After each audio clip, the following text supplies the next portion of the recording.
When we come with that heat, we got Skip on the.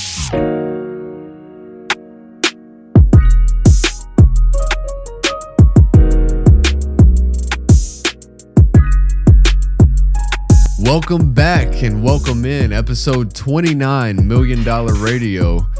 We got all the boys here, Skylar, Griffin, and Jacob.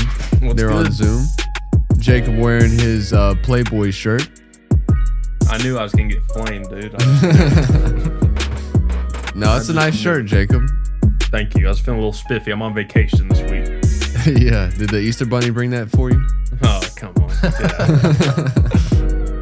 No, but welcome in. We got a lot to talk about this week, boys. We got the NFL draft coming up on Thursday. I'm wearing my Christian Watson jersey. And it just hit me now that he did tear his ACL at the end of last year. So we'll see if we can get him back on the field. But so we got the NFL draft this week on Thursday. We got the NBA playoffs underway. Round 1 is underway. All the game 1s have been played. A couple of the game 2s have been played, more tonight, including the Lakers and the Timberwolves. But I think we need to start off where we left off last week, boys.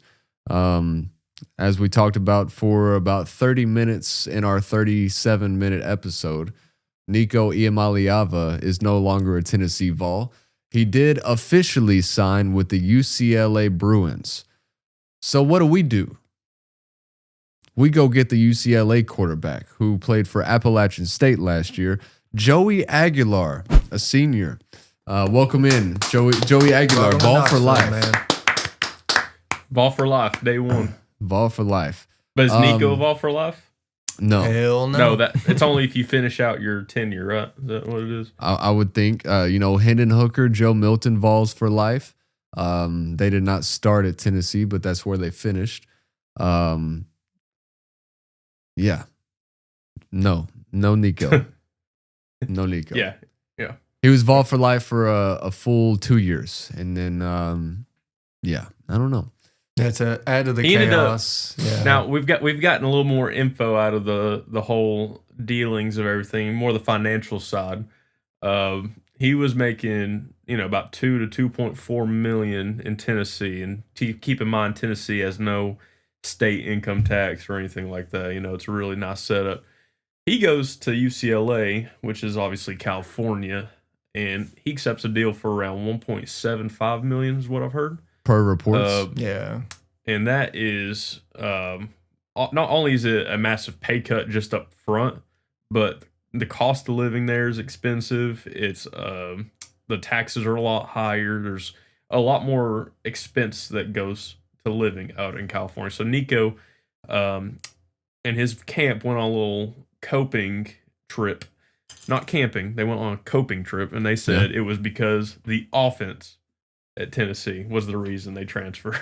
And Tennessee was ranked in the top 20, I think maybe even top 15 in offensive rating last year.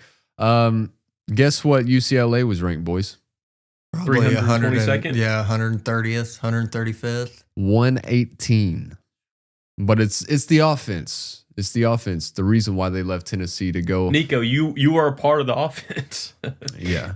Come on, man. Yeah, him handing the ball off to Dylan Sampson last year. Well, maybe we wouldn't have to, hand it off so much if not every pass was overthrown. You know what I'm saying? Yeah. There's a good compilation of him when the lights were brightest. All right, Chattanooga, Kent State, all that shit. That was easy money. But then all of a sudden you put him versus Florida and Alabama. This dude's throwing about 5 yards too deep. So I think that he was a part of that offense that he was complaining about. I will say, thank you, Nico, for your contributions to the Tennessee Vols. Wish you nothing but the best. And like it or not, boys, I think all Tennessee fans are going to be UCLA fans this year. Not in the sense where maybe you're rooting for Nico, maybe you're rooting against him, but we're all going to be watching. We are all going to be watching UCLA. He's got to go to Ohio State again this upcoming season towards the end of the year. We're all going to be watching that.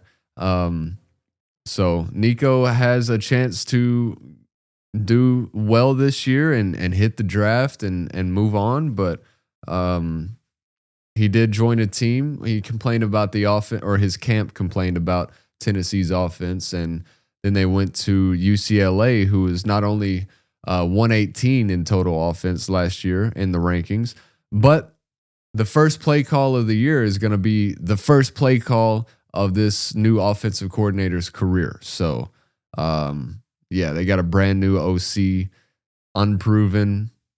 The team's not as good, but it's the offense. That's the reason they left. So, yeah, I mean, it's just a coat. Like you lost out on a bag, So I mean, that's your way of coping about it. I mean, we can all see through that. It ain't the offense, guys. They're just saying that.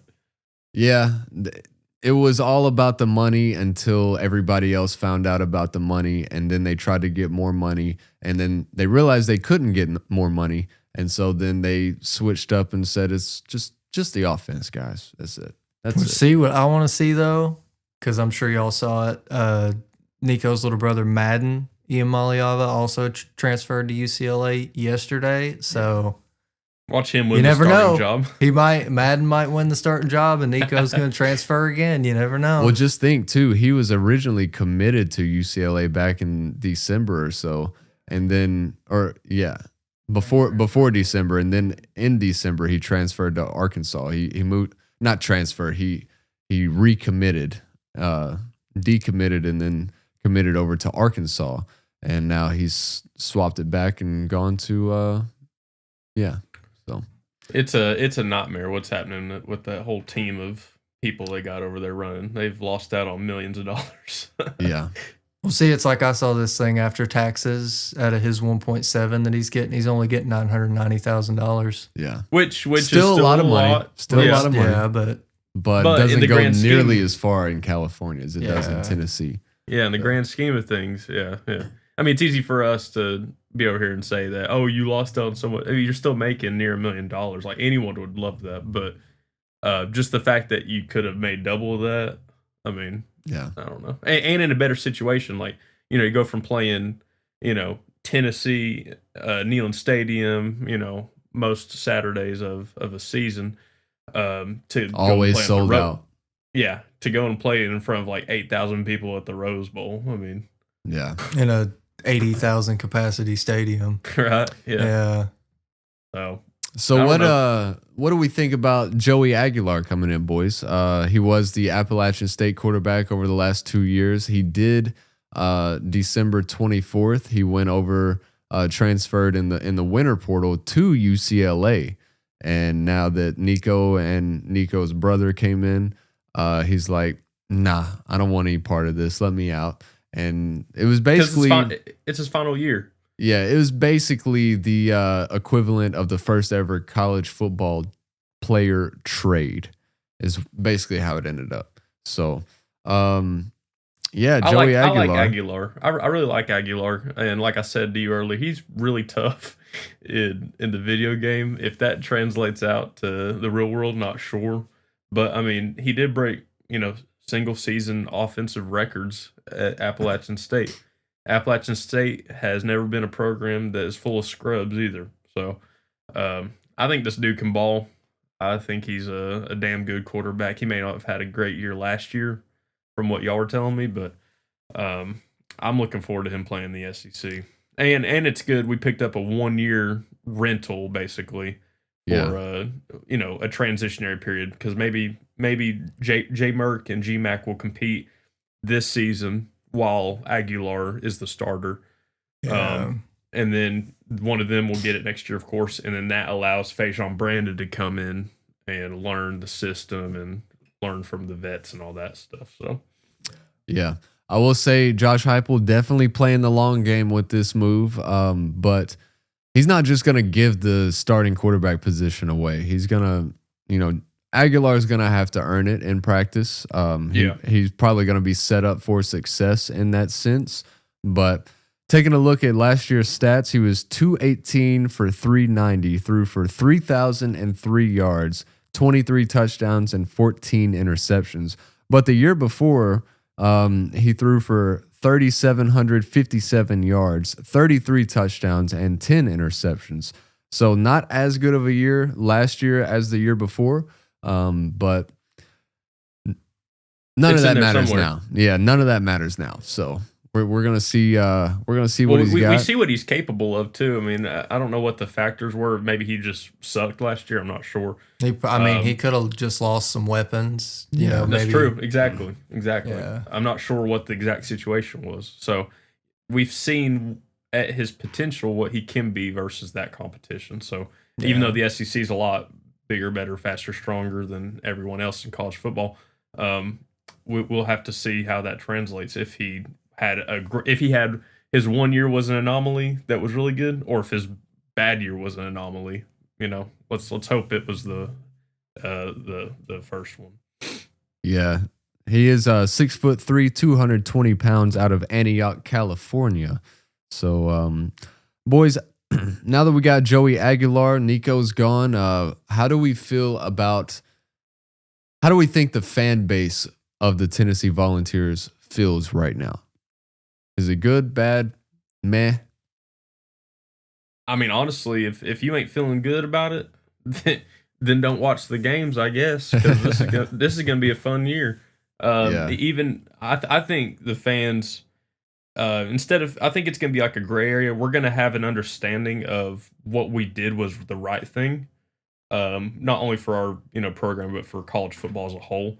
So I think no matter if we feel good or bad, we're going to hopefully, which we should, have the grace for the program to have, in our terms, a down year, which may mean we barely missed on the playoffs or something like that. But we got to acknowledge what we did was necessary, because we may have had a bad year with Nico at the helm to begin with him, pulling all that locker room stuff. So, yeah, grace. Very well said. Very well said there, Jacob. So, yeah, I've got a feeling it'll be like, we'll be on that doorstep for the playoff, but probably be 9-3, 8-4 at the best. And yeah, a down year, and hopefully that's how it is. I'll be bad if we lose and go 4-8 or whatever. That would be bad. But Did you hear what you just said, Jacob? What? You called a 9-3 or 8-4 year a down year. That feels so good. That honestly feels great. The fact that we've seen this Tennessee team go 4-8 or 3-7, 3-7 in the COVID year, and just underachieve. I mean, we had the year with Butch Jones. We beat Florida, Georgia, didn't beat Alabama, but it was when we were still in the SEC East and West, so whatever. But beat Florida and Georgia, and then end up losing to South Carolina, Vanderbilt, maybe even Kentucky that year. I don't remember. Just fell apart. We're used to heartbreak. We're used to underachieving for sure. So not heartbreak. They be putting their feet on our necks. Suffering. The whole strangulation. It kind of goes to show how the whole culture has shifted, and not only that, with football, but it started kind of with Rick Barnes and the basketball program, if I'm being honest. I mean, we had Bruce Pearl obviously take us to our first Elite Eight and all that, but after that, there was a few down years. But then Rick Barnes comes in and he establishes, hey, a program can win, a program can be good and consistent every year. And so that's kind of been the fundamentals that have been established with Danny White and Josh Heupel, and it helps with baseball being great. And then, of course, we have a breakout year in 2022 with Hendon Hooker at the starting position. I mean, it's just been a whole culture shift as a university, and you love to see it. I couldn't be happier with how it's gone personally. I mean, I'd love a natty. I mean, yeah, you're not the only one. And basketball too. I'd love a Final Four win, but we'll see. Hey, we're getting closer. Hey, speaking of Nate Ament, hey, we're getting closer, Skylar. I don't know what you are questioning. We got Nate Ament. We got a few transfers. One from Vanderbilt. He's a power forward. I think Carey is his name. Yeah, Jaden Carey and Jacoby Gillespie from Maryland. like, what did I say this coming season last year? What did I say about the team? I thought the team was as a whole better, but we didn't have. Wasn't confident on our X factor, which I'm hoping Nate Ament could be a X factor. But you think he's somebody? You think he's somebody that comes in and starts his first year? Yeah, he's a one and done top player for sure. Okay. Yeah, that's what I was going to say. I saw a thing yesterday where he was saying, it's me and Rick have talked. It's looking like it's going to be a one and done year for me. Like how he took Kevin Durant to another level. He's hoping the same thing happens. I need this kid to call him Coach Barnes. I think he did. Rick. I'm sure he called him. I'm just paraphrasing, but. Yeah, absolutely. Yeah, me and Rick, we talk. No, because wait till he gets into the weight program. Oh yeah, and puts on 20, 30 pounds of muscle. Rick knows how to meet these boys up. I'll tell you what. but like I said, we know how to reload in basketball, especially ever since we lost Connect, I was worried, but then we did it this year. Come back, and if Para takes a step forward and Cade Phillips. Oh my gosh! The X factor would be if Cade Phillips can take an offensive step forward, going from just being an alley-oop threat, like a lob threat, to if he could establish maybe like a post hook or a jump shot. Hell, he almost baked in a 3-pointer last year. I mean, there is one name you haven't mentioned yet, Jacob, who we will have next year. Oh, JP Australia. Come on, Australia. Let's go. Come on, let's get it. We got size down low. Look, we got physicality. I'm wanting him to come in not injured, of course, and I hope he's healed up nicely from his foot injury. I'm sure he has. He was definitely he played what in that Gardner Webb game we went to, and then that was it. That was it. He played 3 games. Yeah, played 3 games. But I mean, he was still a big part in that locker room all year for sure. Big locker room guy. Yeah, he was. He's a big glue guy, and that's the thing you kind of miss with Meshack and Ziegler and all that stuff. You have veteran experience, and you have continuity, which all comes into being glue guys. You've played with the same guys for multiple years. You've established a culture within a culture. Yeah. And I'm just hoping that can continue with the guys that were younger that are going to be the vets now. So. Yeah. So, speaking of basketball, boys, do y'all still think it's Lakers in 5 or? What does Stephen A say Monday? we'll see after tonight if it can, mathematically be Lakers in 5. It can be if they win. But. Technically, it is still on the table right now. It's not though. If the game plays out exactly how it did in Game 1, it's a sweep, and Minnesota's. Sweeping them. Minnesota is taller, more athletic, bigger, stronger than the Lakers. But the Lakers have Luka Doncic. They have LeBron James. Well, see, I don't see Minnesota shooting 50% as a team from 3 again. That's true. Yeah, that's true. But one of the reasons they shot so well was because of the lack of defense from the Lakers. So the Lakers are able to make that adjustment and make the necessary changes they have to. Then.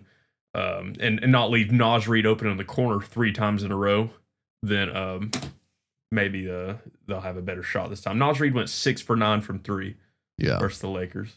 And I love Naz Reid. He's awesome. So like the way the game plan was from what I saw was, Anthony Edwards would do the screen and try to drive in, and everybody would close in on him, and he would kick it out, and they would force them to shoot those threes. Unfortunately for the Lakers, they hit damn near every one of those threes that happened. But let me ask you a question. Do you think JJ Redick should be in the running for Coach of the Year this season? He could be, but I think it'll be Kenny Atkinson. I only asked that question because if he were in the top echelon of coaches in the NBA this year, he should be able to come up with a scheme or a game plan to counteract what Minnesota did in Game 1. So Lakers are -5.5 tonight. Lakers in 5, still coming from me. That's all I'll say. I don't think he's going to win Coach of the Year. Obviously, I don't either, but I think he's up there. I think he is definitely a great coach. And his mind with Luka, with LeBron all together, I'm sure that they will. And I mean, they have great assistants as well. I'm sure they'll come up with a better scheme. But man, it's just gonna be tough. No one should have ever thought that this was gonna be an easy series. I could see it going to 7 probably. But like another series I see going to 7 potentially is the Clippers versus the Nuggets. That's a good series, man.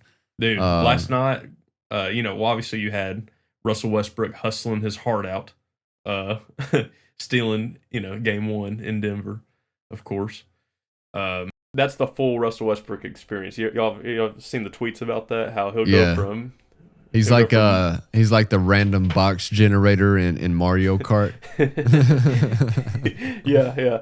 He'll hit threes. He'll miss layups. He's almost like me when I play pickup, but almost. He'll do that. I'm just kidding, but but then he had that hustle play where he hit off James Harden out of bounds to win the game. So I mean, he's going to be the reason they win or lose more than likely. He said the only reason he knew the play that they were running was because he was on the Clippers the last 2 years and he recognized that play. So put that on the Clippers for calling that. I don't know. He's a double agent. Yeah. Real quick, congratulations to the Detroit Pistons for winning their first playoff game in 17 years last night. You love to see Detroit sports taking that big step forward again. All the YouTubers I saw last night crying because Detroit finally won. I was like, let's go. I was watching game 1 before the Lakers game against the Knicks, and it was back and forth, tit for tat, and then New York went on a damn 20-0 run to put the game away. But the whole game, I was just I could feel myself rooting for the Pistons because it was like I want to see them do well. I want to see Cade Cunningham, lead them to victory, and so good for them. Good for them. That series is tied up. It's hard not to root for Cade Cunningham. It's really hard not to. Yeah. So that's 1-1. The Nuggets and Clippers is 1-1. We'll see the Lakers game tonight. Anybody else already played 2 games? I think there was another game last night. No, there was another. Yeah. Those are the 2 games last night. But you should have Orlando and Celtics coming up as well tonight. And, what you saw from the first game, Orlando had a 1-point lead going in at half, and it was only like 49-48. And Paolo Banchero, dude, put on a showcase, dude. He is such a solid player, especially in year 2 already. I mean, he's honestly really good. And Franz Wagner, whatever the hell I think it's pronounced Wagner. But but spelled Wagner. Yeah. German. Yeah. But that duo is a crazy duo. But Boston's gonna Boston, dude. They're probably the best team in the East. I could see them. I see them coming out of the East personally, but they came out the second half and it was just too much. It was a barrage.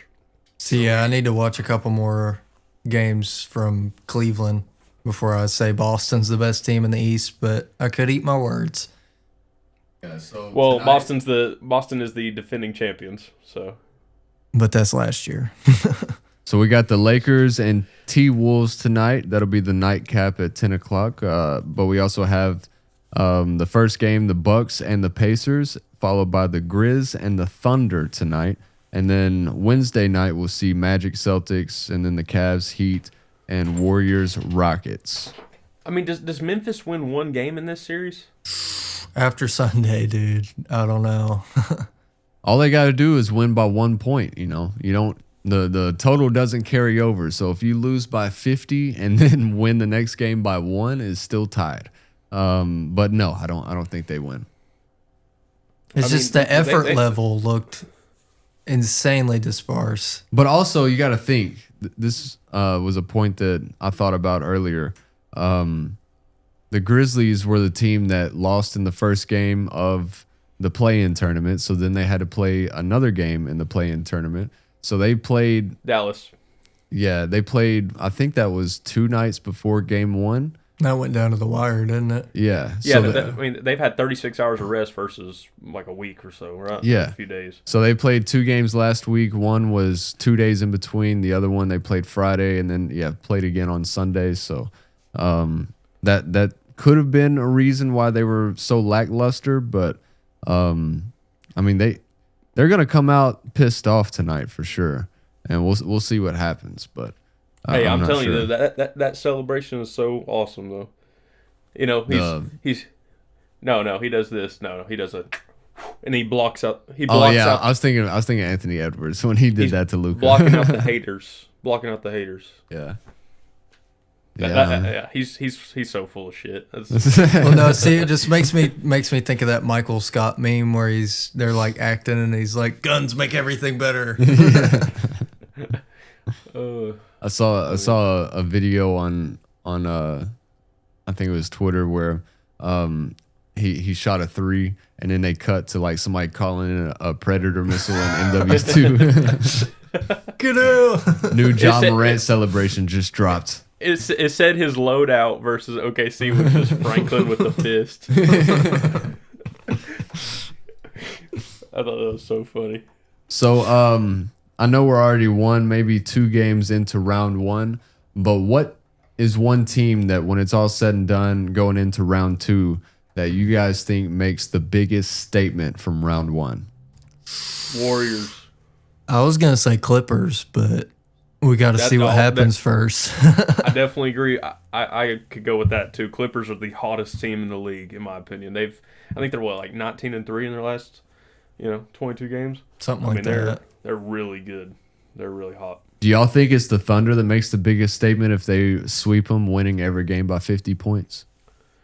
That would be. I mean, if they won, okay. If every game from now on goes down to the wire, then no. But like you said, if every game's just a blowout. Yeah, I mean, I could. That's a statement as well. But the biggest statement. I mean, if the Warriors ended up somehow sweeping the Rockets, that would probably be the biggest statement.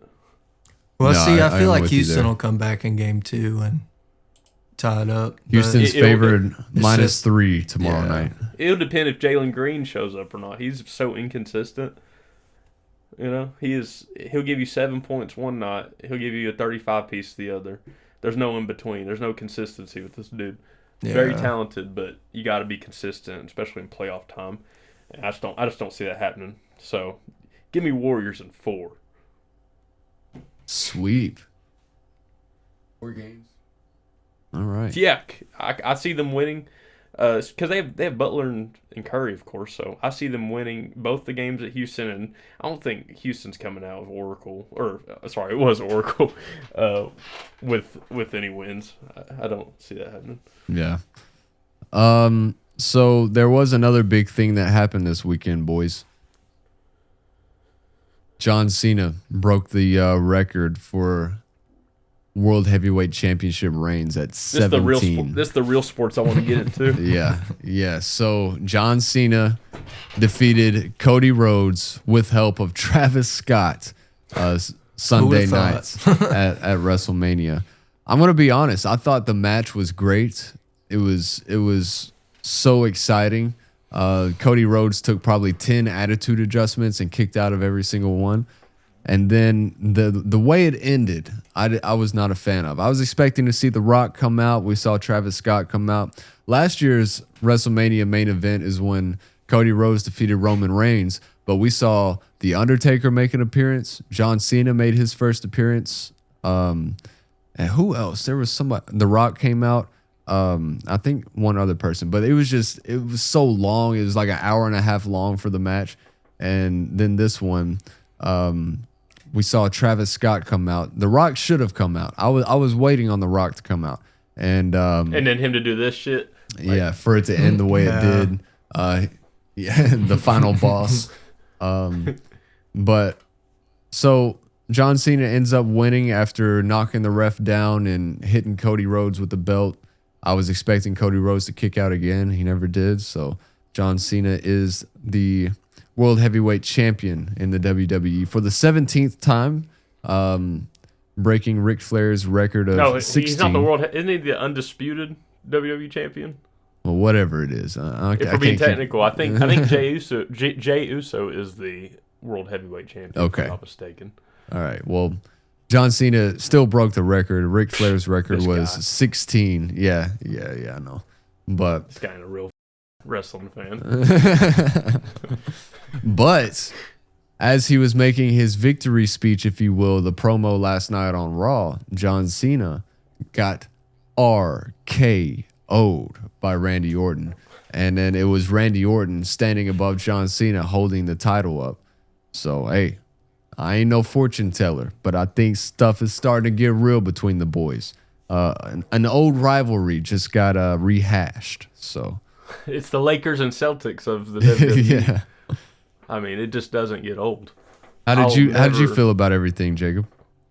Honestly, I kind of disagree with mostly everything. I didn't care about the ending too much. I didn't think it was necessarily bad, but I think the outcome was supposed to weigh heavy over how it got there, in my opinion. Yeah. I think the fact that John Cena came out and won was supposed to be the main talking point, not that Travis Scott came out and all that stuff happened in between. I think just the fact that he got the win versus Cody Rhodes was supposed to be what we were all talking about. So, and it worked for me because you saw Cody Rhodes, like you said, jump out of those attitude adjustments so many times. So you're like, oh, well, he's about to do a John Cena to John Cena. You know, he's about to be Superman.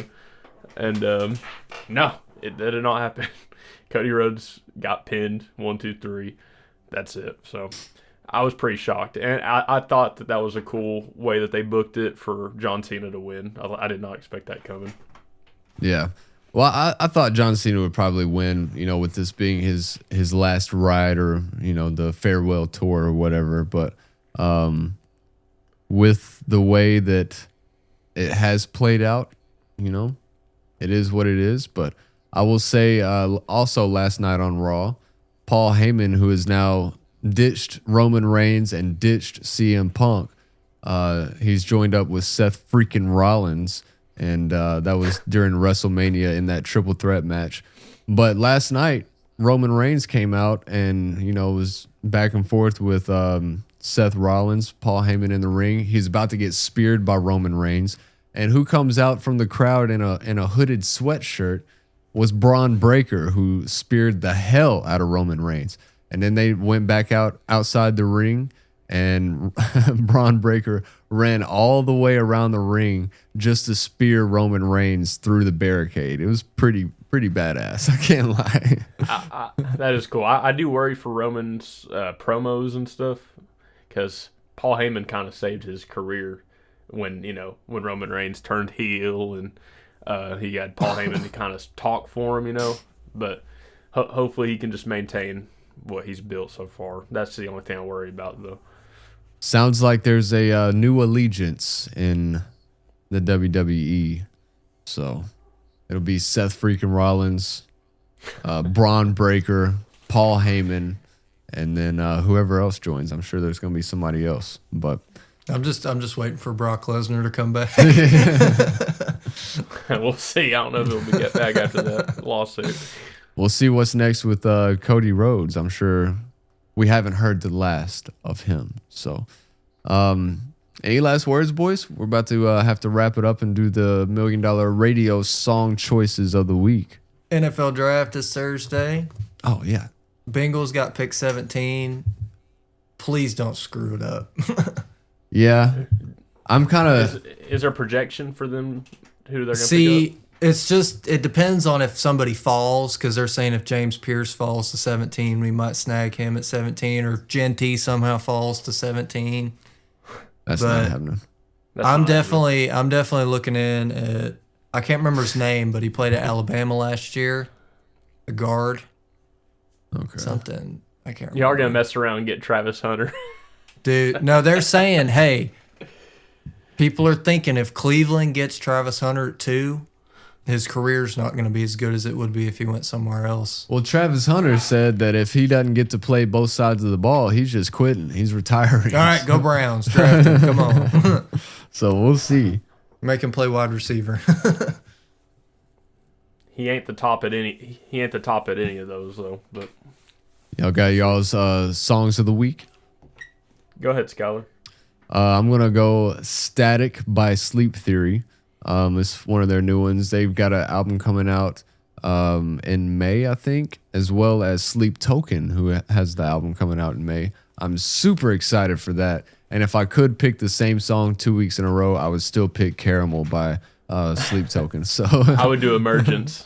yeah, I just turn on that album. There's only 2 songs out, and they just play back and forth over and over and over again. That's been my whole music playlist over the last couple weeks. But so. Speaking of new music coming out, you know who else has a new album coming out? Who's I was that? gonna say, yeah, I've also got some Morgan freaking Wall. Yeah, Yep. a whole Yeah, 30, he has a new album 36 songs. Yep, there's a song in there called Just in Case. That's a really good one. If you've not listened to it, check it out. That's my song pick of the week. All right, I was Jacob gonna say taking it country. also, well, Nick Hexum has a solo album coming out this evening. It's probably 5 songs, but it's kind of like Americana folky, Cool. kind of a bit different, from all the 311 stuff. But my song of the week is actually going to be "The Ghost of Tom Joad" by Rage Against the Machine. All right. That's crazy. That's a crazy cool. pick. Well, In a good way. Oh yeah. is there anything else, boys, as we wrap up? Episode Maggie's 29. Farm is better, in my opinion, but that's about it. The whole discography's good. Well, I That's it, guess though. that's gonna do it for us. Thanks for watching, everybody. Episode 29 next week. It'll be episode 30. We'll have the whole NFL draft taken care of. More NBA on the way. So just stay tuned. Episode 29, $1 Million Radio, and as always, we'll see you next time. Peace.